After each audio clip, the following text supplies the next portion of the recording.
After a fruitful phone call that left Mr. Gerald Hayes jubilant, I found myself reflecting on my adeptness in maneuvering finances. With my expertise, I seamlessly navigated the transfer of over $10 million across 4 countries and through the channels of 12 banks, effectively laundering his funds and shielding him from any prying governmental investigations. I am Thomas Parker, a figure esteemed for my prowess in money movement, asset concealment, and safeguarding individuals from legal repercussions. I maintain a strict policy of non-involvement in my clients' affairs, thereby insulating myself from scrutiny by federal authorities and ensuring my ethical compass remains steady. While I'm aware of the nature of my clients' activities, I adhere to the principle of don't ask, don't tell. My endeavors have not only yielded substantial wealth, but also established me as a master strategist in financial matters. Currently, I manage 16 bank accounts spread across 8 countries, maintain 10 crypto wallets, and operate a company that oversees my assets, including my residence, vehicles, and all expenses. Drawing a modest salary of $50,000 annually from the company covers my incidental expenses. By ensuring the company generates a nominal profit to maintain legitimacy and flies under the tax radar, I shield myself from civil liabilities, lawsuits, and potential divorce settlements, as my documented net worth remains minimal and my income is conspicuously low.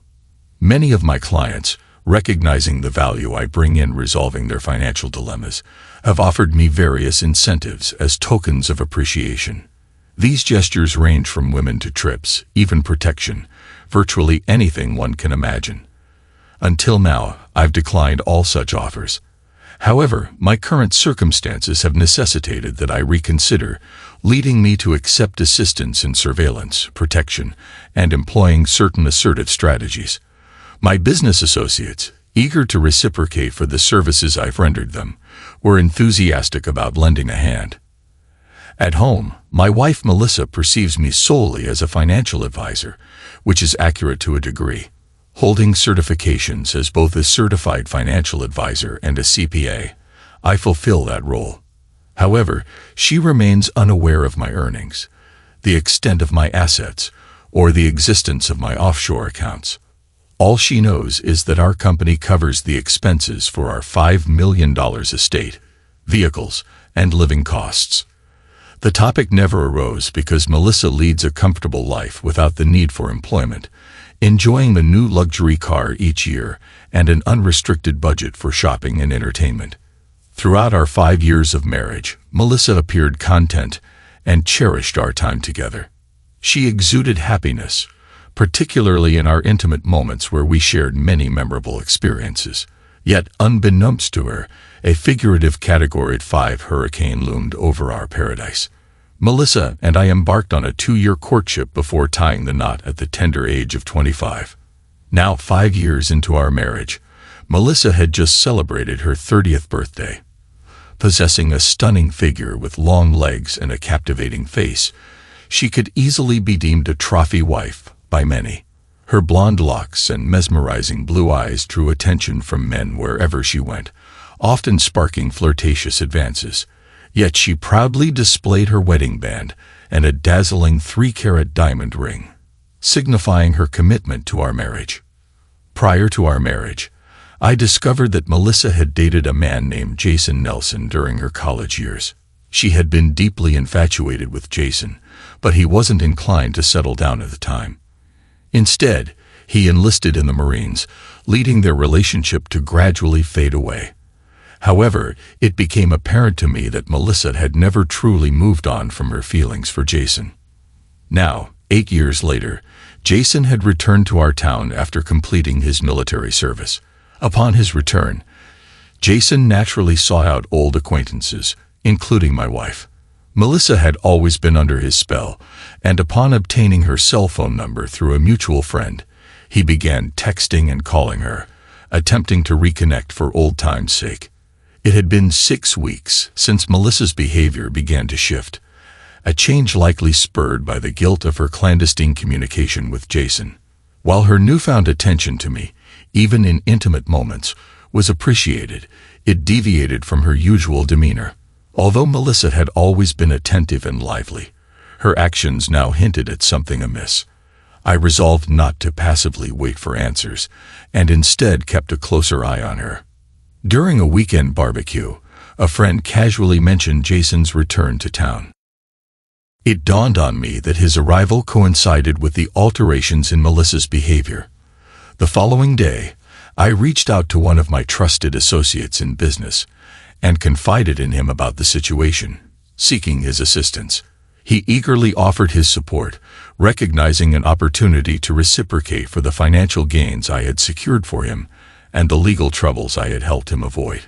After providing him with all relevant details, he assured me that his team would promptly look into the matter. Utilizing their expertise in navigating the deep and dark web alongside various surveillance techniques, my associates compiled a comprehensive 4-inch file on Jason Nelson. The dossier contained an exhaustive array of information, ranging from his birth certificate to college transcripts, family lineage, and military service records. I found myself in possession of a dossier more detailed than what his own mother might possess.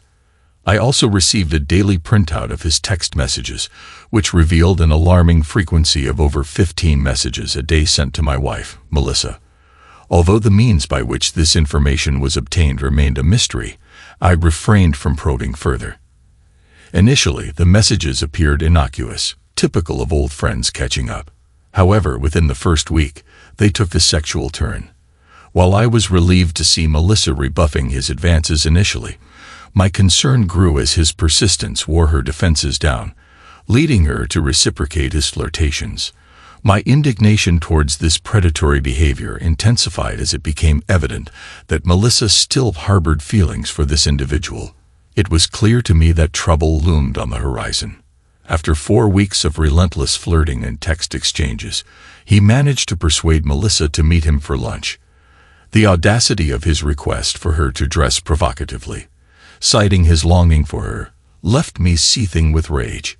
To my dismay, Melissa not only agreed but even suggested forsaking her undergarments, reminiscing about past encounters. My fury reached a boiling point, prompting me to seek counsel from my business associates, who offered advice on how to handle the situation. Together, we devised a plan to confront this individual while they were together at lunch, ensuring there was someone nearby for protection if needed. Through the meticulous surveillance conducted by my friend's team, we pinpointed the exact time and location of their rendezvous, allowing us to prepare accordingly. Thursday, June 16th. Entering the restaurant, I immediately spotted them nestled in a secluded corner. My heart pounded as I took in the sight of Melissa, dressed provocatively, in a low-cut dress without a bra, fueling my anger anew.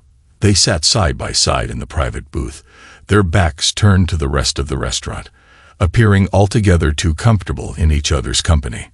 I noticed a burly figure trailing me, presumably one of my backup plans, as I approached their table. Both Melissa and her companion looked up as I greeted them. "Hello, Melissa," I said calmly as I slid into the booth opposite them. The imposing figure who had been following me was now discreetly positioned several tables away. Meeting Melissa's gaze with a friendly smile, I inquired, "Won't you introduce me to your companion?"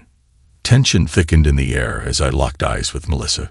Jason's expression betrayed confusion, while my wife's face registered a blend of shock and guilt. Despite her attempt to retract her hand from Jason's grip, he held on firmly, his smile morphing into a smug smirk, signaling his defiance. It was clear that the audacious flirt wasn't about to yield. "Honey, this is Jason Nelson. Jason, meet my husband Thomas." Melissa's voice quivered as she made the introduction. Her nervousness was palpable, contrasting sharply with Jason's smug demeanor. He remained silent, wearing a smirk that seemed to taunt me, silently asserting his dominance as if to say, "I have your wife, and there's nothing you can do about it, buddy." Without hesitation, I addressed Melissa directly, trying to maintain my composure. "I hate to interrupt your lunch, but I need to speak to my wife privately for a few minutes. Would you mind stepping out of the booth?"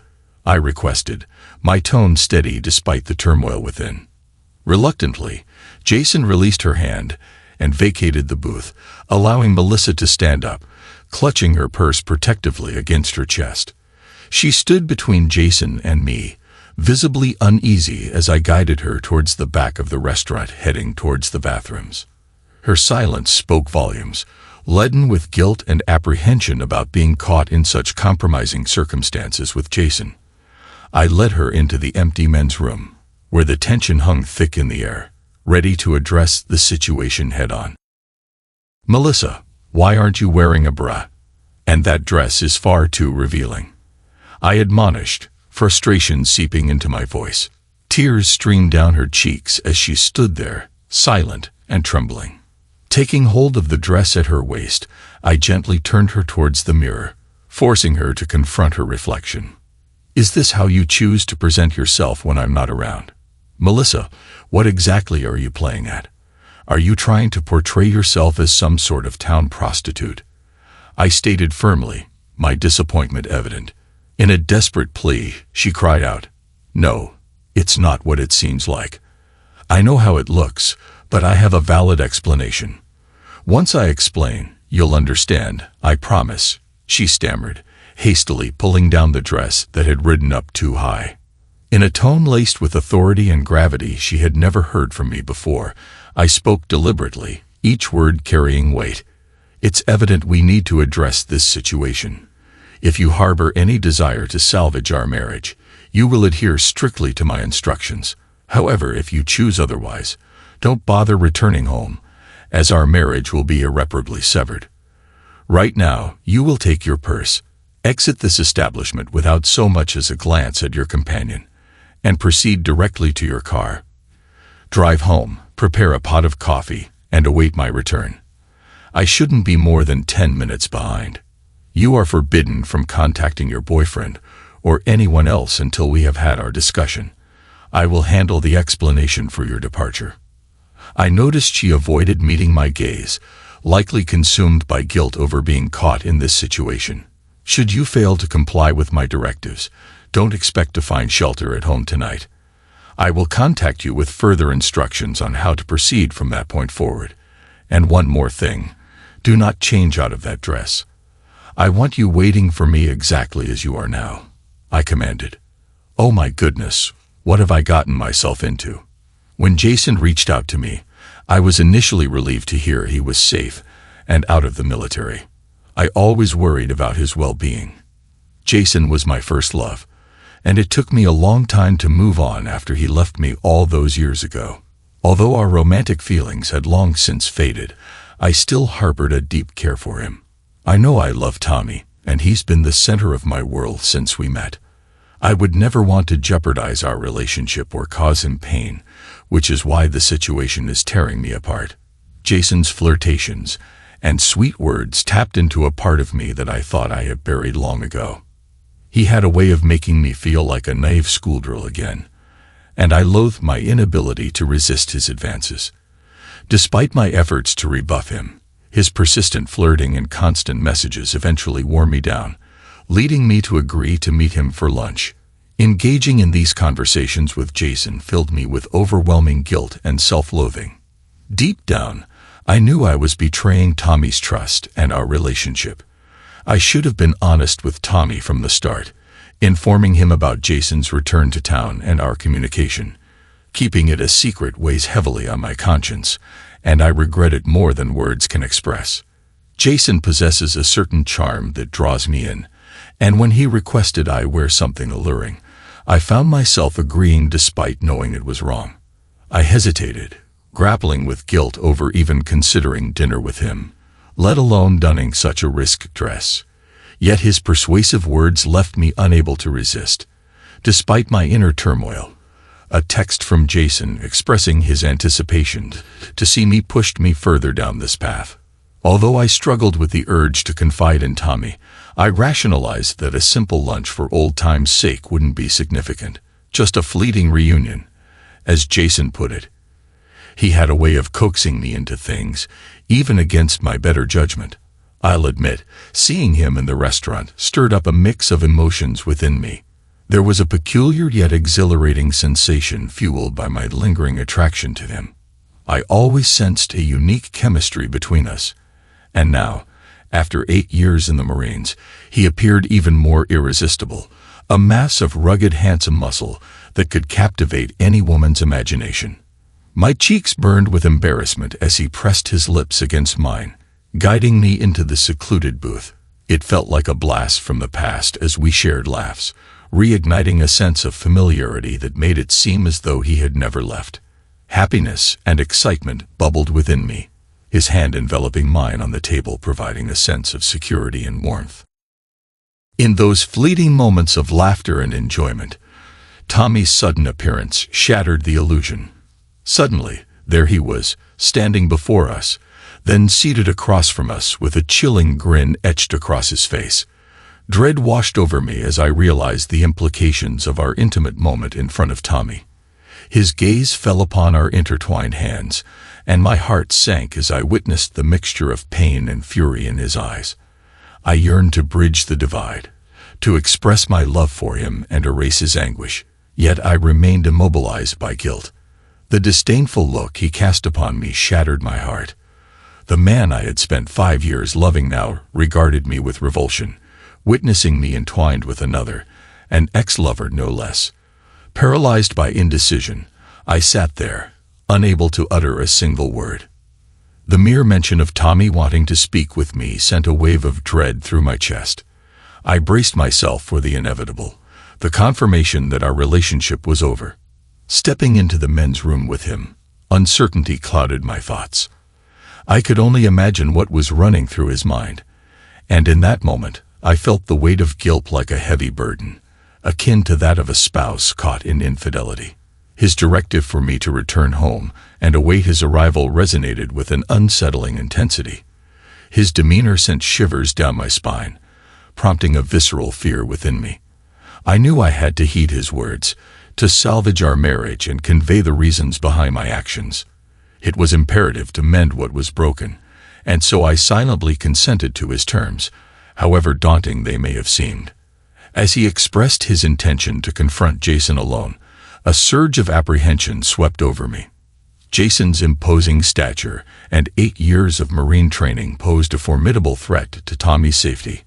I longed to dissuade him from such a risky course of action, but I remained silent, understanding the futility of my protests.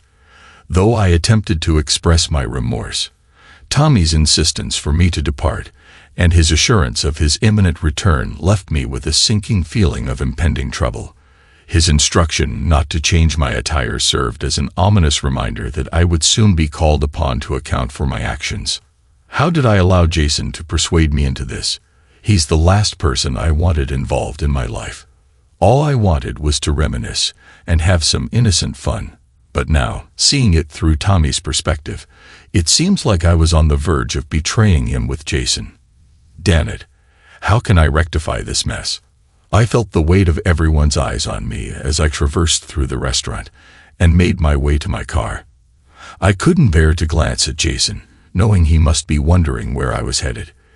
It took me several moments to gather myself enough to drive back home. That drive felt like an eternity. The anguish in Tommy's gaze brought fresh tears to my eyes. How could I have hurt him like this? I can't believe I allowed Jason to manipulate me, and now I need to find a way to make things right with Tommy. Damn it, I'm in deep trouble because of Jason and my own foolishness. Once I reached home, I brewed some coffee and sat there, pondering what transpired during their conversation. How long until Tommy arrives? Will he unleash his anger?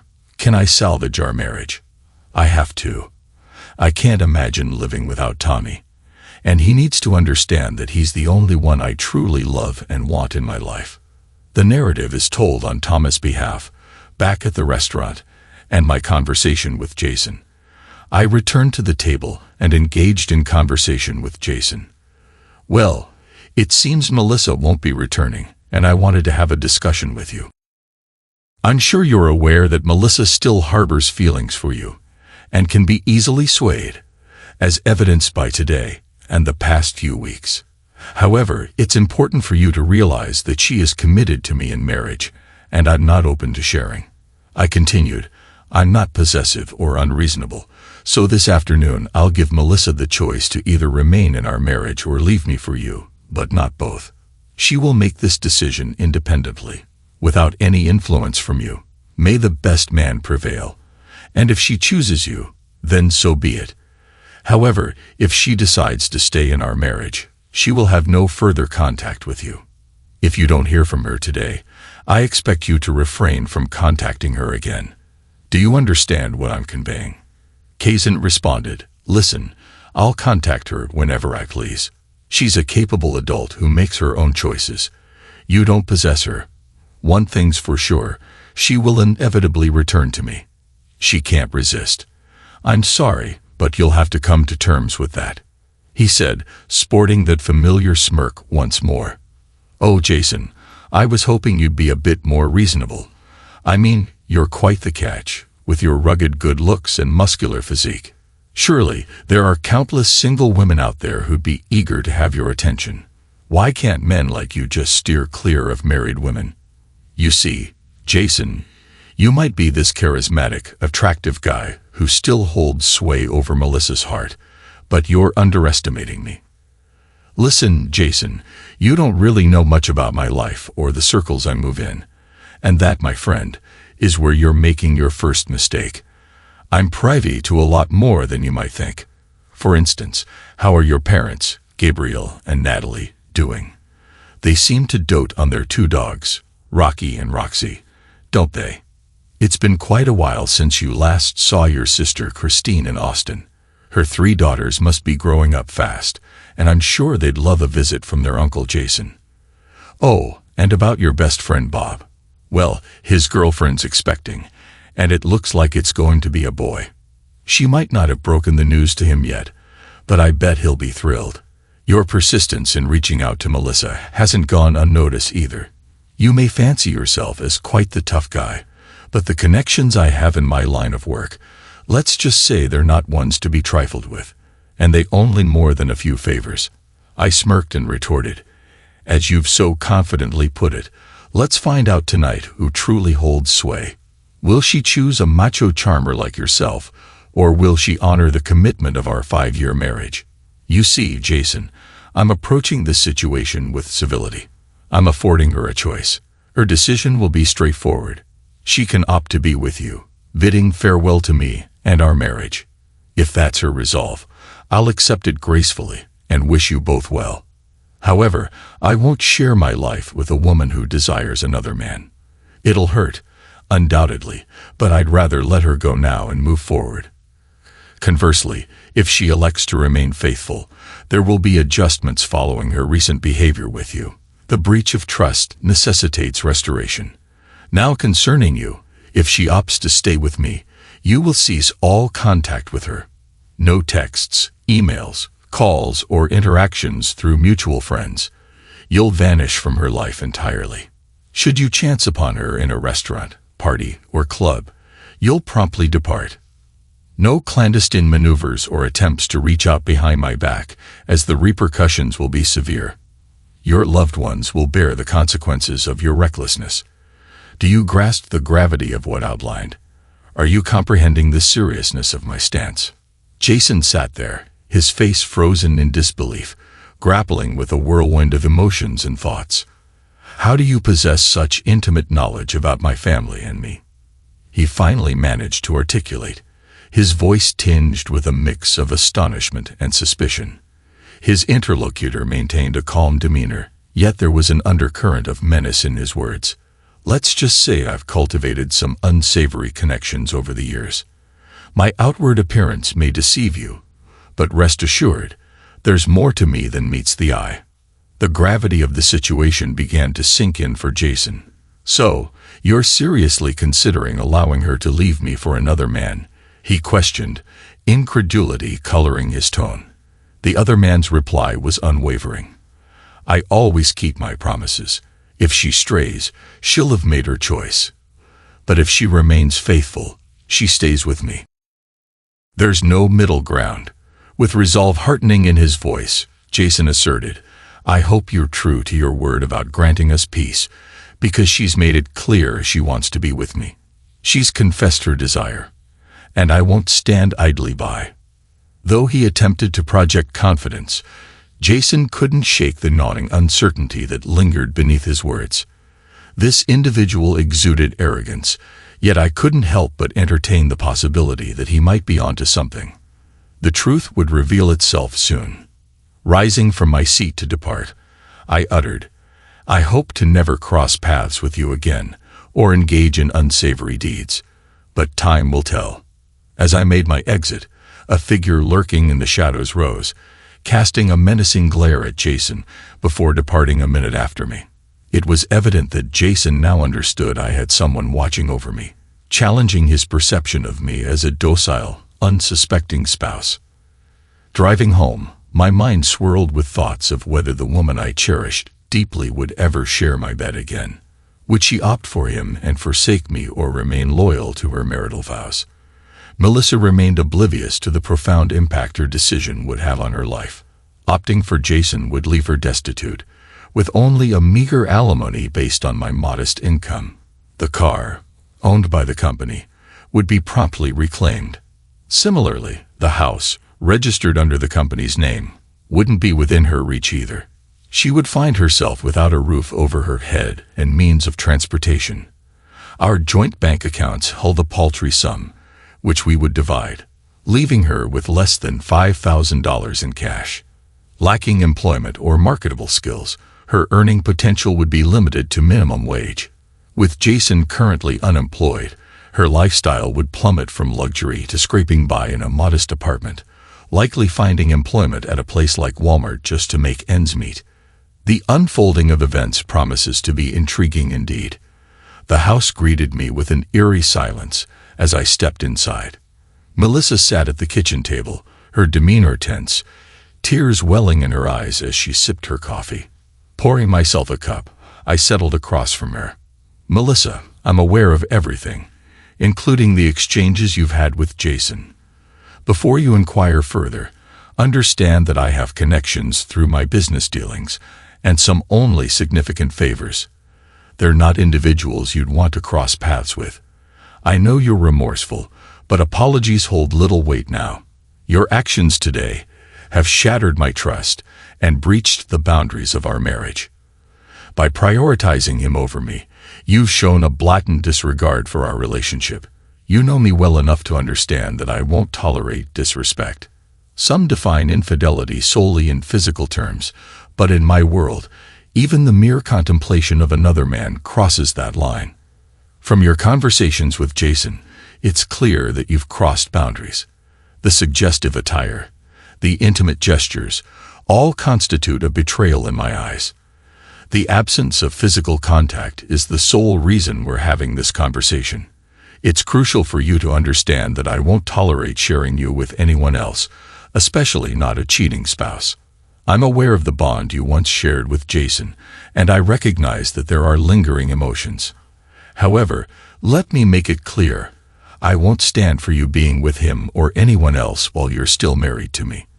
The reason I haven't taken drastic action yet is because my love for you runs deep, and I'm determined to salvage our relationship.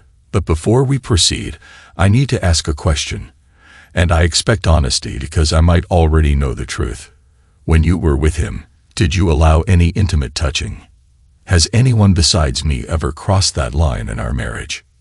No, never. I swear, it's only ever been you.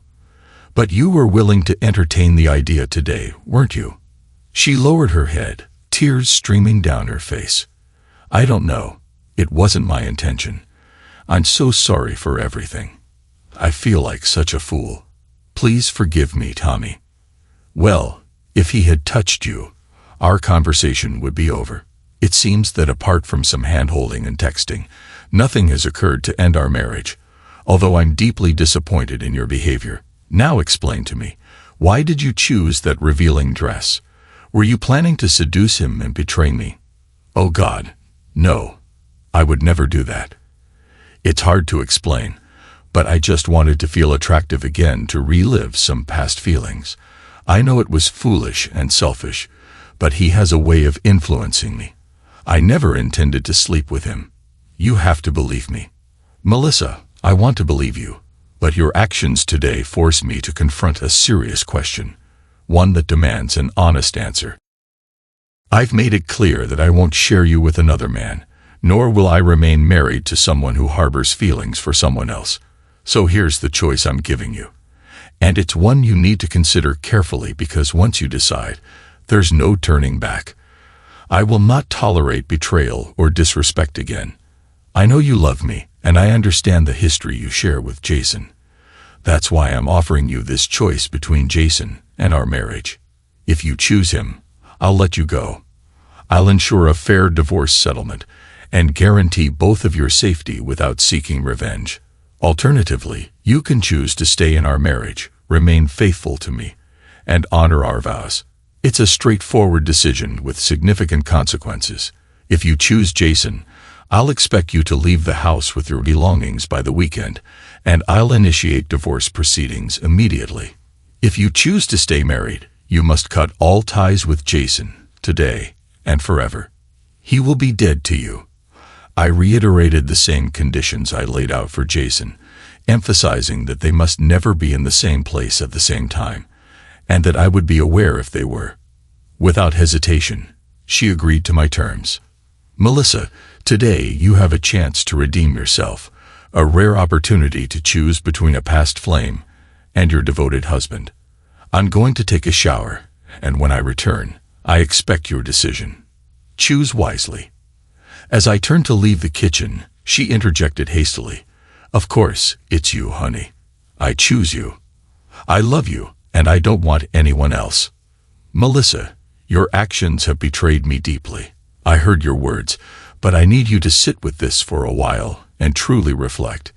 If we're to stay together, trust must be rebuilt, and the pain and anger you've caused won't disappear overnight. Take your time and give me your answer after I return. This decision is too significant to rush, especially considering your actions today and your lingering feelings for Jason, I stated firmly before leaving her, tears streaming down her face, her head buried in her hands. I took my time in the shower and getting dressed. Upon my return to the kitchen, she rushed to me, enveloping me in a tight embrace, showering me with kisses. "Tommy, I'll never leave you. I'll never make that mistake again. I promise to make it up to you and be the perfect wife. You're my husband, and I want our future together with children. Please don't leave me," she pleaded, her grit firm and her kisses fervent. We held each other, kissed passionately, and then I led her to our bed, reclaiming my wife. In that moment, as we lay together in silence, the world faded away. Husband and wife reunited, we both knew that nothing would ever come between us again. The narrative is told on Jason's behalf. The following day. "Dan, no call from her. Looks like she's sticking with that jerk. Can't believe it. The chemistry we had, her demeanor, everything led me to think she'd choose me. If only I could have sealed the deal that afternoon." She ditched Thomas without a second thought. Her husband really threw a wrench in my plans. Who is this guy anyway? And how does he know so much about me and my family? Well, I'm not giving up just yet. I still believe I can win her back. "Sorry, Thomas, but you're about to lose your girl." The narrative is told on Thomas' behalf, 3 days after the confrontation. A few days later, as expected, Jason couldn't resist the urge to send Melissa a text, attempting to lure her away from me. Predictable. Fortunately, Melissa promptly showed me the message and refrained from responding. She knew I would see it, and wasn't taking any chances.